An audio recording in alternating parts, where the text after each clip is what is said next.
અયોધ્યાના રામ મંદિરમાં કરોડો રૂપિયાના દાનમાં ગેરરીતિના આક્ષેપોની વચ્ચે હવે ચોંકાવનારા ખુલાસા સામે આવ્યા છે। અહેવાલો મુજબ 2020માં જે ખાનગી ઓડિટ ફર્મે ટ્રસ્ટને ચેતવણી આપી હતી કે દાન, સોના, ચાંદી અને કિંમતી વસ્તુના રેકોર્ડ માટે એક મજબૂત સિસ્ટમની જરૂરી છે। જો કે આ ભલામણો અમલમાં ન આવતા હવે દાનમાં હેરાફેરીના ગંભીર આક્ષેપ ઊભા થયા છે। એસઆઈટીની પ્રાથમિક તપાસમાં રોકડ દાનની ગણતરીમાં પારદર્શિતાનો અભાવ, સોના ચાંદીના અધૂરા અથવા ગુમ રેકોર્ડ, ટેન્ડર પ્રક્રિયામાં ગેરરીતિ અને ભાઈ ભત્રીજાવાદ જેવા મુદ્દાઓ સામે આવ્યા છે। હાલમાં એસઆઈટી સમગ્ર મામલાની ઊંડાણપૂર્વક તપાસ કરી રહી છે।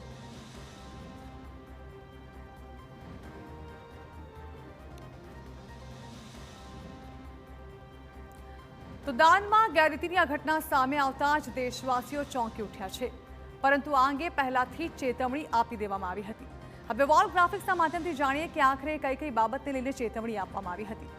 તો 2020માં જ આ મામલે ચેતવણી આપવામાં આવી હતી, જેમાં એક ખાનગી ઓડિટ ફર્મે ટ્રસ્ટને એસઓપી બનાવવાની સલાહ આપી હતી, જેના કારણે જે ગણતરી છે તે એક રેકોર્ડ સિસ્ટમથી થાય, જેમાં એક મજબૂત રેકોર્ડ સિસ્ટમ બનાવવાની સલાહ આપવામાં આવી હતી।